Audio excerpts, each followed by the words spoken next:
السلام علیکم ورحمت الله وبرکاته. شاګردانو خدای دې وکړي چې روغ او جوړ به یاستئ. په دې هیله چې درسونه مو په ښه توګه کتلي وي. نن بیا هم شاګردانو د اکټیو انګلیش 1 انګلیسي کتاب تدریس ته په دې هیله چې تاسو یو څه ترې زده کړئ. شاګردانو که تاسو غواړئ چې دا رقم علمي ویډیوګانې تاسو په هره برخه کې وګورئ او علمي معلومات مو ډېر شي، نو تاسو مهرباني وکړئ زموږ چینل سبسکرايب کړئ او په آل تڼۍ هم سره کلیک وکړئ تر څو زموږ هره ویډیو چې اپلوډ کیږي لومړی تر تاسو در ورسیږي. او که چیرې مو ویډیو خوښه شوه نو ویډیو ته هم درسره لایک ورکوئ. ښه شاګردان راځو نور وختونه ضایع کوم، په درس پیل کوو. اعوذ بالله من الشیطان الرجیم، بسم الله الرحمن الرحیم. درويشتم لوست. ښه شاګردانو کتاب صفحې اول دا تمرین 11 او 12 برخې مو وویلې. نن چې ده د دغه تمرین حل کول دي او 14 برخه ده. ښه لومړی راځو دا تمرین حل کوو چې په تمرین کې چې دي. ښه شاګردانو ریویژن ټیسټ 3 دریم د بیاکتنې تمرین بیاکتنې امتحان دریم دا به تاسو څرنګه کوئ په خپل حل کوئ. یو څو ماضي دا په دوه ګروپونو ویشل شوي دي، خو اولو دوه ګروپو کې یو مثال به زه درته حل کړم او نور به تاسو څرنګه کوئ په خپله بیا حل کوئ. اول شاګردان تاسو د کتاب دومې صفحې ته پام وکړئ. دغه تمرین کې دا پورته لیکلي دي انسر د کوېشن وایي ځواب ورکوئ سوالونو ته. شاګردان دا په دوه ګروپونو ویشل شوي دي دا سوالونه، خو سوالونه له چیز څخه راغلي دي ټول دغه جدول څخه راغلي. په 28 مخ کې کوم جدول ده کوم عکسونه دي کې له دغو څخه دا ټول سوالونه راغلي دي. اول سوال یې راخیستی ده وایي is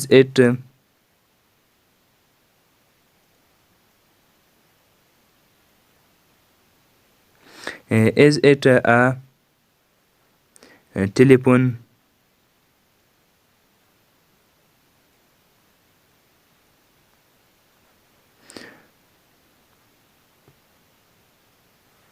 آیا دغه یو تلیفون ده. د اوله پوښتنه چې کړې ده شاګردانو دغه کوم د اول شکل مطابق یې کړل، د دویمه پوښتنه دویم شکل مطابق. ټول شل شاګردانو تاسو پام وکړئ شل تصویران دي او شل پوښتنې جوړې شوي دي، خو په دوه ګروپونو کې جوړې شوي دي.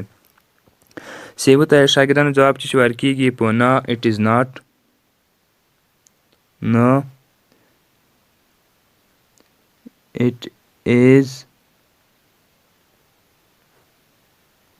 it is not a telephone.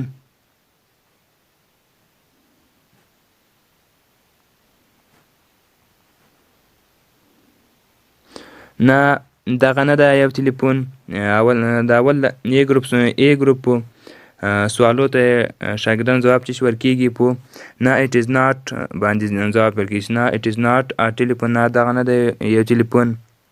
شاګردان تاسو په شکل کې هم یعنې دا جدول کې اول وګورئ دا چې ده ټپ دا چې ته وایي دا هغه ته وایي نل ته وایي د اوبو نل ته وایي دغه ته چې وایي ټپ. نو دلته جواب یې ورکړی چې it is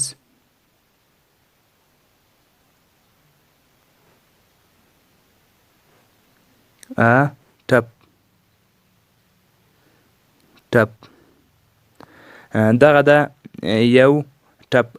ګران شاګردانو که تاسو اول د په جدول کې اول شکل ته پام وکړئ دا چې د نلکۍ نل ده.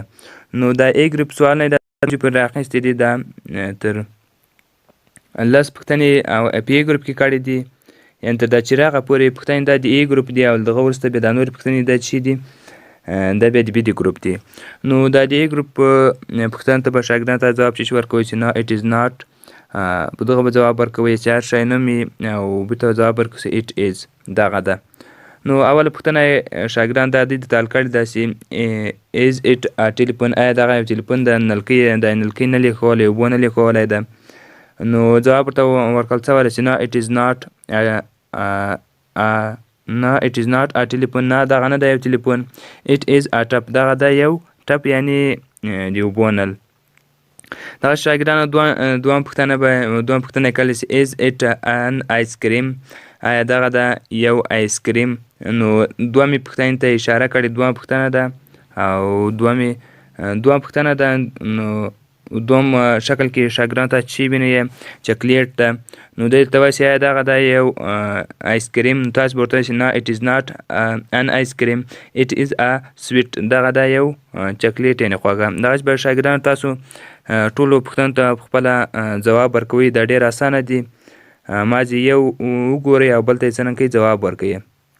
دغسې بي ګروپ پوښتنو ته راځو شاګردانو. دا به تاسو څرنګه حل کوئ. دا کې هم یو مثال ته راخیستی ده. وایي بي ګروپ دا له څو له 11مې پوښتنې شروع کېږي چې is it پوښتنه شاګردانو ده بیا چې سوې ده پوښتنه ټول په is it سوې ده. چې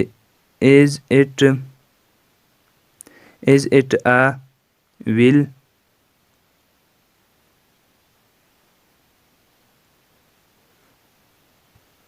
وایي آیا دغه ده یو ویل شاګردان چې ته وایي سایکل چکې ته وایي مثال یا د اوسپنې ګرارۍ ته چې وایي ویل وایي. نو شاګردانو دغه ته بیا ځواب چې ورکوئ په yes it is. دلته په کتاب هغه کې وګورئ دغه څنګ ته وګورئ yes it is yes it is هو دغه ده. او دلته بیا به ورته وایي چې no it is not no it is not نه دغه نه ده. نو شاګردانو د بي ګروپ پوښتنو ته به تاسو ځواب ورکوئ. که چیرې مثال دغه شی موجود و مثال په 11 شکل کې شاګردانو تاسو وګورئ مثال د دې چکس ته سایکل چکس ته. نو دغه ته بیا تاسو جواب څرنګه مثبت ورکوئ yes it is هو دغه ده. او که چیرې دغه نه و نو تاسو بیا ورته وایاست دا دوه هغه به ورته کاروئ چې نه it is not نه دغه نه ده. دغسې به شاګردان تاسو 12مه پوښتنه کړې ده چې is it a cup په 12م شکل کې چې آیا دغه د پیاله. نو که تاسو وایئ چې دغه پیاله ده رښتیا په 12م شکل کې تاسو وینئ تاسو به ځواب ورته څرنګه مثبت yes it is هو دغه ده. او که چیرې نه وي دغه نو تاسو بیا ځواب ورته ورکوئ چې نه it is not نه دغه نه ده. دغسې به شاګردانو ټولې پوښتنې تاسو څرنګه کوئ په خپله حل کوئ. ډېر اسانه دي سخته نه دي. او که کومه بیا هم کومه پوښتنه ته کې پیدا کېږي نو موږ ته بیا په کمنټ کې ولیکئ. انشاءالله موږ به بیا وکولی شو چې ستاسو کمنټ ته زر ته زره ځواب درکړو. ښه شاګردانو تاسو 11مې او 12مې برخې وویلې تمرین مو هم حل کړو. اوس څومه برخه ده آیټم 13 14مه برخه ده خو چې ده اجاکټیو یعنې صفت. ښه شاګردانو مخکې له دې چې تاسو ته د کتاب درس تشریح کړم او مخکې له هغه باید تاسو چې وپېژنئ چې اجاکټیو یعنې صفت وپېژنئ. صفت څه شی ده؟ تاسو له نوم سره هم اشنا یاستئ. صفت یعنې د یو چا تعریف کول د یو چا یعنې یو شخص یا یو شي تعریف کول یعنې هغه ښه یا بد دا یادول. نو اول صفت تعریف څرنګه راسي اول په انګلیسي ده پورته انګلیسي کته پښتو وایي an adjective modifies or gives more information about a noun or pronoun. An adjective modifies یو صفت توصیفوي or gives more information یا ورکوي زیات معلومات about په هکله a noun د یو اسم or pronoun یا ضمیر. شاګردان دا پښتو ژباړه هم شته چې یو صفت توصیفوي یا ورکوي زیات معلومات په هکله د یو اسم یا ضمیر. شاګردانو صفت چې شی ده دا د اسم یا ضمیر په هکله څرنګه زیات معلومات ورکوي. مثال یو هلک ده دا څرنګه ده اسم ده د په هکله دی معلومات ورکوي څرنګه زیات معلومات ورکوي چې دغه هلک تور ده سپین ده لایقه ده نالایقه ده د دغه هر شي په اړه دوی څرنګه معلومات ورکوي. د یو نوم په هکله اسم یا ضمیر په هکله څرنګه زیات معلومات ورکوي. یو څو مثالونه دا ما درته لیکلي دي صفت ډېر مثالونه دي. مثال بیګ لوی سمال کوچنی ټیل لوړ دا شاګردانو نوم نه ده. بیګ لوی دا نوم نه ده. سمال کوچنی دا نوم نه ده. ټیل لوړ دا نوم نه ده. تری درې دا نوم نه ده. دا ټول چې دي صفتونه دي. ښه شاګردانو نور مثالونه به چې دا څرنګه د یو ضمیر په هکله یا د اسم په هکله زیات معلومات ورکوي او توصیفوي څه معنی یعنې دا شاګردانو پراخوي یو نوم یو شي په اړه یو شی پراخوي مثال یو نوم ده هغه پراخوي یعنې هغه په اړه نور معلومات ورکوي توصیفوي معنی هم دغه ده او شاګردانو داسې څرنګه په جمله کې استعمالیږي یعنې څرنګه په جمله کې د یو اسم یا ضمیر په هکله زیات معلومات ورکوي دا به زه تاسو ته په تخته تشریح کړم ښه شاګردانو اوس راځو ستاسو د کتاب صفحې ته چې تاسو کتاب کې د صفت په هکله څه رااخیستي دي اول مثال یې شاګردان تاسو ته رااخیستی دی وایي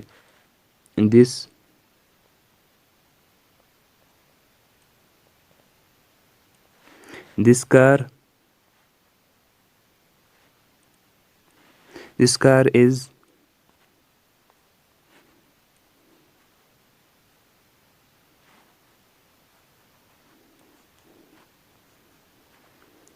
small. دا شاګردان څه معنی this car وایي دغه موټر ده کوچنی و دغه موټر کوچنی ده small شاګردانو څه معنی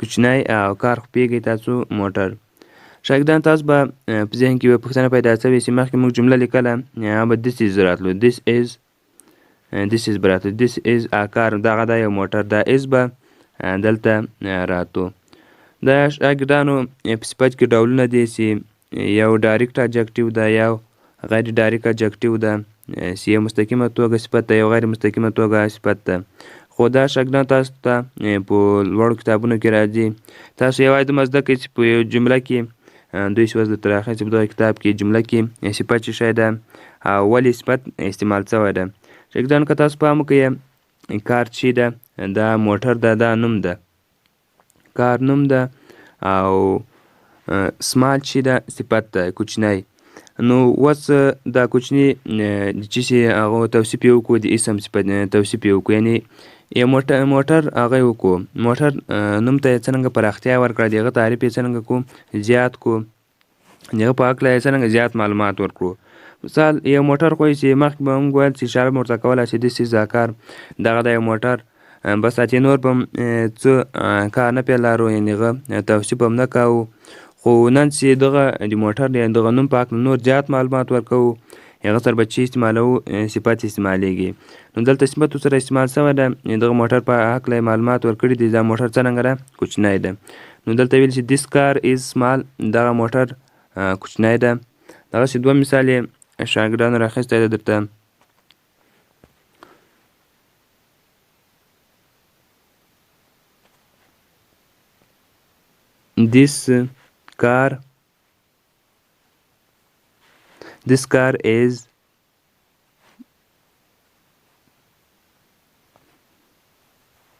This car is big دغه موټر دا big شاګردانو څه معنی لوی دغه موټر دا لوی تر اوسه یې شاګردانو د موټر صفت یې چې وکړو هغه څرنګه و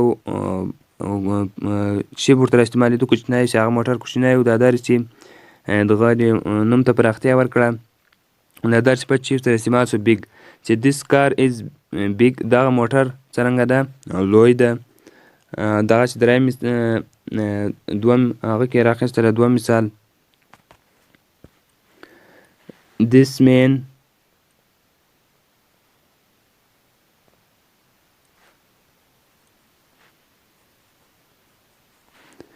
man is old this man is old man شاګردان تاسو پوهېږئ دا چې ته وایي سړي ته وایي سړی old چې ته وایي زوړ ته وایي زوړ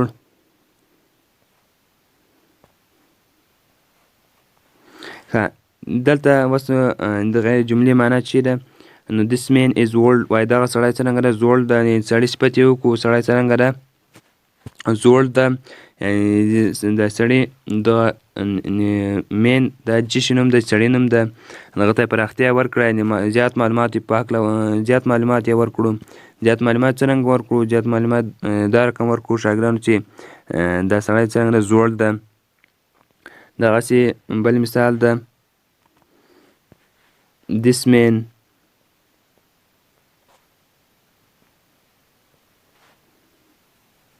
man is young why or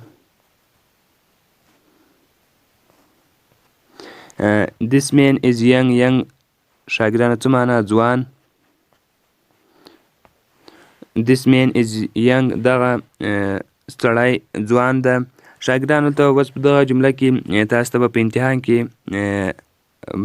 دا رقم سوال راسي پوښتنه به راسي چې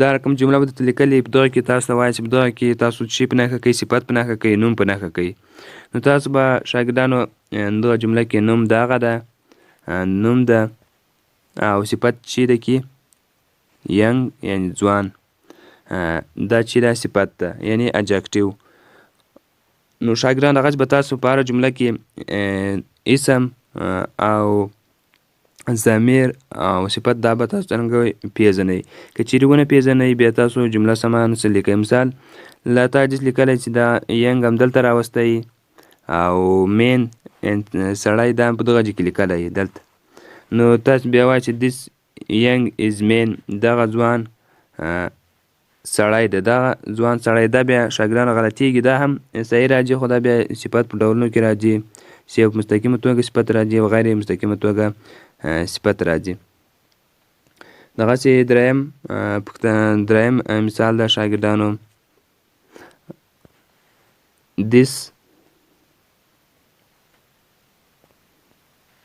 this boy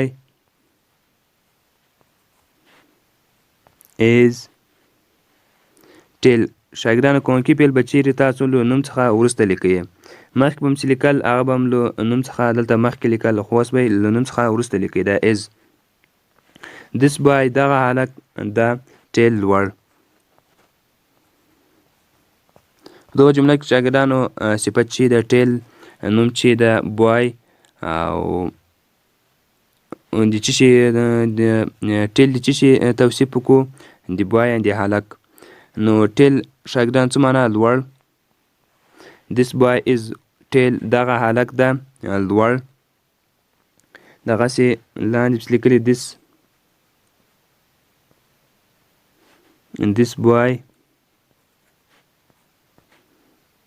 this boy is short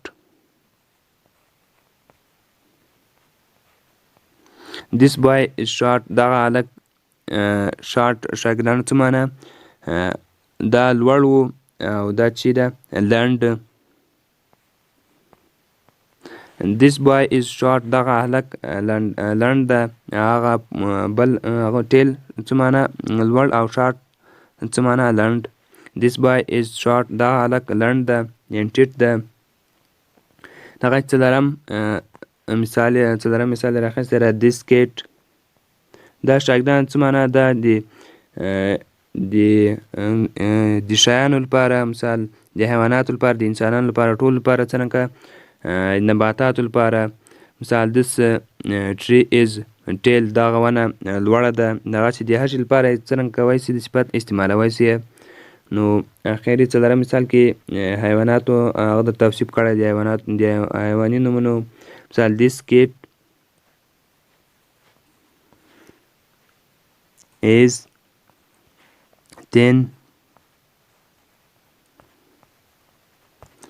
this cat is 10 دغه پشي 10 څرنګه ده ډنګره ده شاګردان داسې نه دي تاسو وایئ چې دا ډنګر دا 10 دا مازې د پښې لپاره استعمالیږي دغسې د سړي لپاره هم دا 10 استعمالیږي او د هر چي لپاره څرنګه 10 ډنګر صفت راځي دغه کې تغیر نه راځي مثال ماضي تاسو دا سره په جمله کې استعمالوئ شئ مثال چې توصیف کوي د سپي توصیف دلته مثال تاسو سپی هم سره استعمالوئ شئ this dog is 10 دغه سپی ډنګر ده مثال دغسې انسان هم سره استعمالوئ شئ مثال this boy is 10 دغه هلک ډنګر ده د هر شي لپاره څرنګه دا صفت سیستما چې دا څرنګه تغیر نه کوي. مثال ډنګر ته وایي دا خپله صفت هغه ده.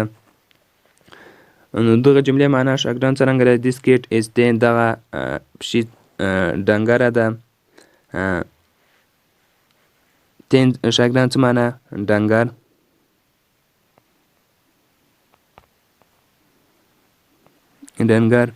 ښه دغسې اخر مثال This cat